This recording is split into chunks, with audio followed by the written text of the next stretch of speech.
Hello dear students. Last time we have seen dynamic braking or rheostatic braking of DC shunt motor. Now I'll continue further, but before that just a quick review what we have seen yesterday. So these are two diagrams showing circuit during motoring and circuit during braking. So in rheostatic braking or dynamic braking, armature is disconnected from the supply and it is connected to external braking resistor, while field is kept connected to the supply. So there is flux present in the machine. Machine runs due to kinetic energy present in the rotor or armature. The armature conductors cuts the magnetic field. EMF gets induced. So back EMF is getting induced inside the machine. And when this armature is connected to external resistance, in that case, the armature circuit will once again complete and current starts flowing in that circuit. Current in that circuit can be given by minus EB by RA plus RB. So current direction is reversed. Current through armature is reversed. It can be clearly seen in motoring. Current is entering into A terminal, whereas in braking, current is leaving the A terminal. So negative current produces negative torque. Now the equation of torque speed or relation between torque speed. In case of motoring, we have already seen omega m equal to V by K minus RA by K square into T. It is a straight line passing through V by K point. Whereas in braking now, as V is 0, V term is 0. So that whole part V by K will be 0. And armature circuit is having extra resistance RB. Therefore, omega m equals to minus RA plus RB divided by K square into minus T. Why minus T? Because current has got reversed, so torque is also reversed. So if we plot this characteristic, for different value of braking resistors, we get a different characteristic. And motor finally stops because the kinetic energy is getting converted into electrical and the electrical energy is getting converted into heat. So the kinetic energy is reducing. So this goes on, okay. The kinetic energy goes on reducing, speed goes on reducing, amount of back EMF induced goes on reducing. Therefore, armature current or braking current goes on reducing, and therefore these curves are passing through origin. So finally, the torque and speed both becomes 0. So this is the situation. I have also shown you for a fixed braking resistor how is the characteristic. So for a fixed amount of braking resistor, if operating point is A, then after shifting from the voltage or supply to the braking resistor, after switching over the armature from supply to braking resistor, this sudden change in the operating point will happen. So dotted line. So directly the current will become reverse. So the operating quadrant will change. So A to A dash, it is a sudden transition. So we cannot show a straight line there. So operating point directly jumps to A dash. Further, as the speed is reducing and braking current is reducing, the operating point A will be following the characteristic and going to origin. So what we can conclude here from this one is, if we keep the braking resistor constant, then we cannot maintain the braking torque constant. Along with speed, torque is also reducing. So we can say that this is not very effective braking method in this case because the braking torque is reducing. If we can maintain the braking torque, in that case, motor may stop within for the lesser time, like that.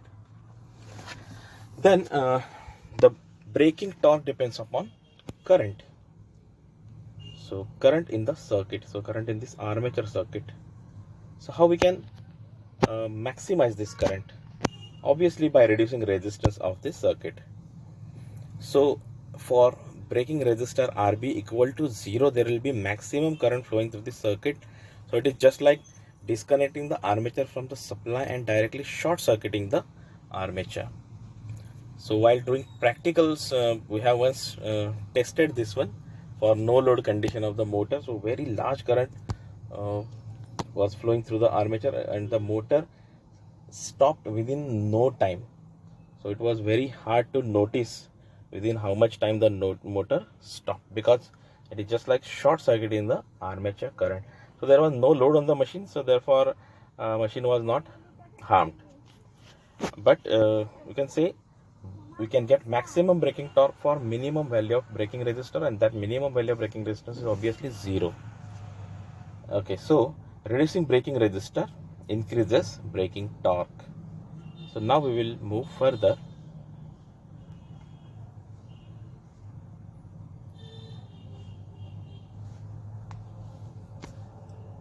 So moving further now, I want to maintain the braking current or braking torque. In that case, I must vary the braking resistor along with speed. So this is armature circuit. When it is switched over from supply to braking resistor, there is back EMF which is responsible for the current.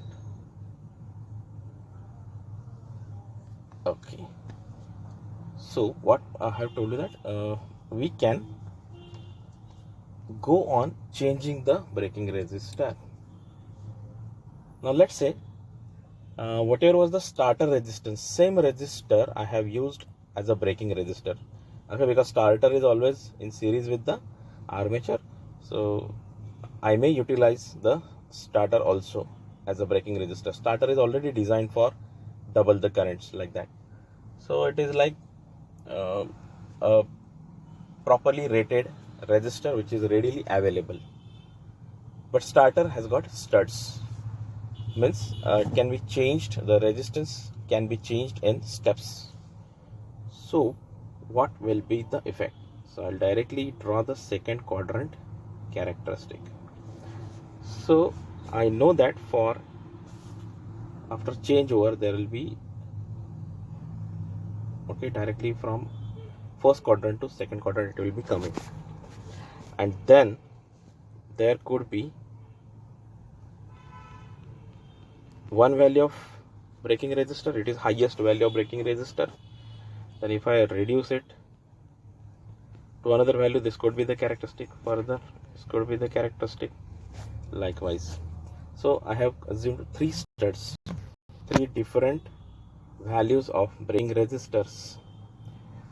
So my you can say braking torque will be changing, or the operating point will be jumping from one characteristic to another characteristic. So let's say the operating point has jumped to a value which is higher value. Okay, so initially braking resistor is at highest value amount, so the operating point will follow this line, okay, this characteristic. After some time I will change the stud, I will change the stud position. So a new resistor is inserted into the armature circuit. So this is the characteristic it will follow. Further, again I will change it, so this characteristic it will follow. So I have changed the 3 different values of braking resistor. So operating point will be coming from first quadrant to second quadrant, and then second quadrant one value of stud, then another value of stud, and then another value of stud, like that. It will be following this path. So what is our observation here? The braking torque is maintained within these 2 boundaries. Okay, braking torque is maintained between these 2 lines or these 2 boundaries. So why there is a you can say some range of this braking torque, because the resistor is not smooth. If we can change this braking resistor very smoothly, we can say there are infinite studs like that. So in that way, in that case, what I am expecting, so I expect some fixed braking torque. So after switching over, so I expect of almost fixed braking torque. Whatever is the speed, it is go on reducing, but still torque is maintained because I am changing the braking resistor smoothly. And finally, for zero value of braking resistor, this will be the characteristic.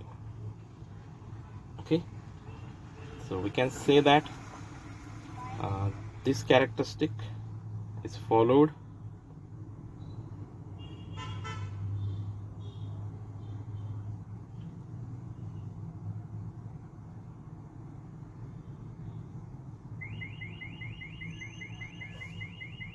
the braking torque is in some range, whereas here braking torque is very smooth.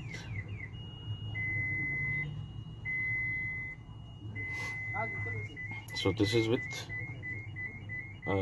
smooth variation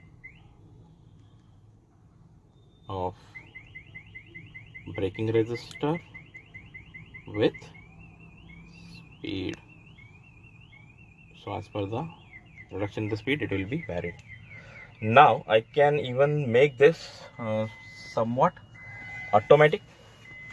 If I can employ some power electronic circuit, okay, if I can connect some power electric circuit between this resistor and this armature, in that case there could be some power electronic switch, a chopper, wherein it will be operated like on and off. It is making and breaking the connection between armature and the braking resistor, and due to that the effective resistor, braking resistor observed by the armature will be changing. So we can change the braking resistor smoothly. Even we can use some closed loop. We can sense the speed, we can give that input to the microcontroller will be deciding the on and off period of the chopper, and hence the braking resistor is varied smoothly. So that is another way by which we can employ dynamic braking. So that thing we will see after studying all the braking methods with only resistors, without any power electronic converter or anything like that. And after finishing all the methods for both series and shunt motor, then we will shift on the use of power electronic converters for braking.